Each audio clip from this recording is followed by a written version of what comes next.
अरे आग लगे, ये भी कोई जिंदगी है। सुबह से चिल्लम चिल्ली पुकार सुन के मैं तो तंग आ गई हूँ। अरे वो भी क्या दिन थे जब मैं गांव में रहा करती थी। पहले बड़ी सुखी थी मैं। पहले मेरी जिंदगी क्या थी और अब क्या हो गई है। शहर में तो लोग भेड़ बकरी की तरह जीते हैं। जीने का असली मजा तो गांव में है। क्यों, क्या हुआ माँ जी? आज गांव की बहुत याद आ रही है आपको?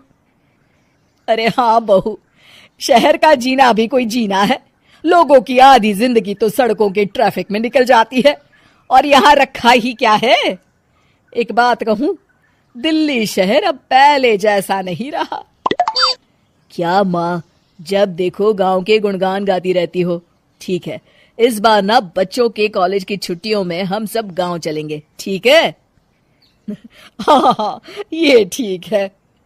फिर कुछ दिनों के बाद सारा परिवार अपने गांव चला जाता है। अरे वाह, कितनी ताजी और साफ हवा है, कितनी शांति है यहाँ। चल बहू, अब बढ़िया सा खाना बना दे, मजे से आंगन में बैठ के खाएंगे। सुशीला गांव का माहौल देख बड़ी खुश होती है। 2 दिन के बाद गांव की कुछ औरतें सुशीला के घर आती हैं।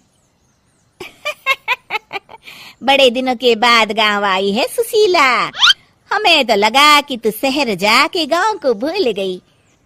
और बतिया, तेरी बहू कैसी है? जरा मिलवा तो उससे। अरे मेरी बहू तो लाखों में एक है।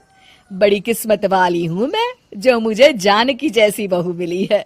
हमेशा मेरी सेवा में लगी रहती है और आज तक कभी पलटकर जवाब नहीं दिया उसने। सुशीला की बातें सुनकर सभी औरतें हंसने लगती है।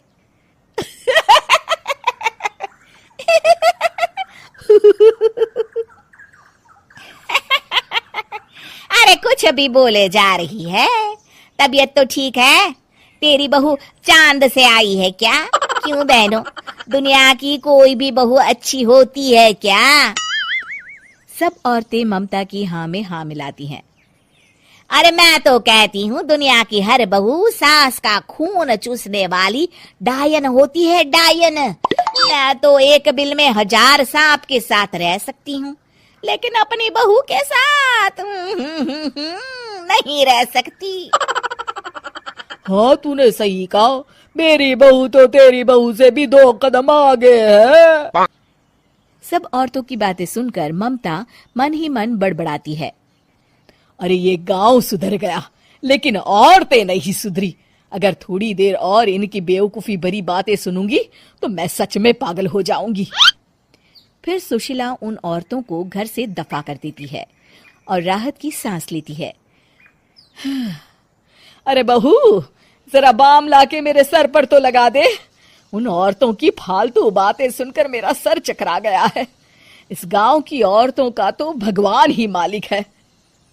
फिर अगले दिन सुशीला की सास उससे कहती है, अरे बहू, तू यहाँ क्या आराम फरमाने आई है? आखिर ये तेरा ससुराल है। चल चल, घर के कामों में हाथ बटा। शहर में कुछ काम धाम तो करती नहीं है। जरा अपने आप को तो देख, कितनी मोटी हो गई है।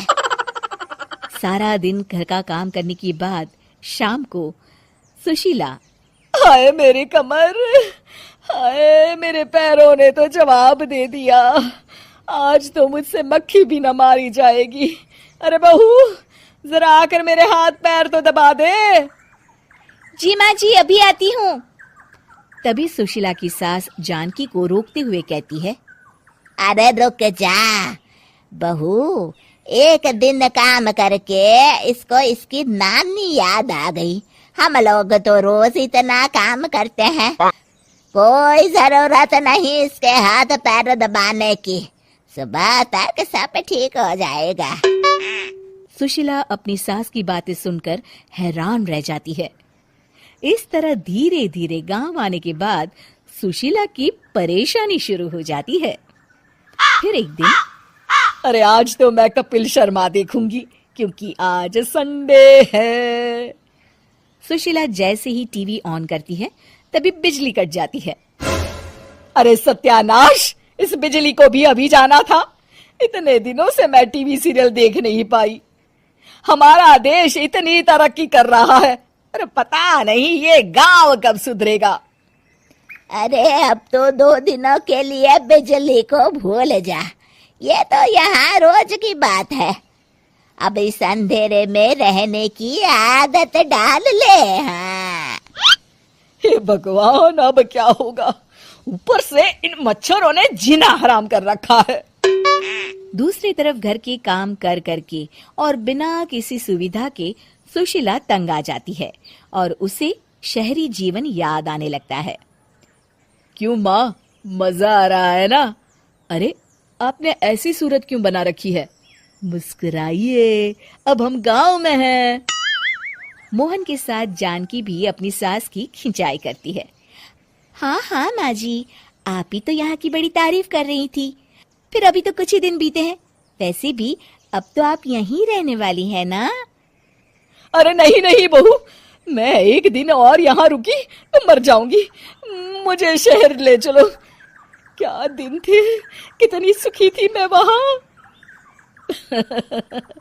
ठीक है माँ, हम कल ही वापस शहर चले जाएंगे। इस तरह सुशीला शहर आ जाती है और फिर कभी दोबारा गांव जाने की जिद नहीं करती।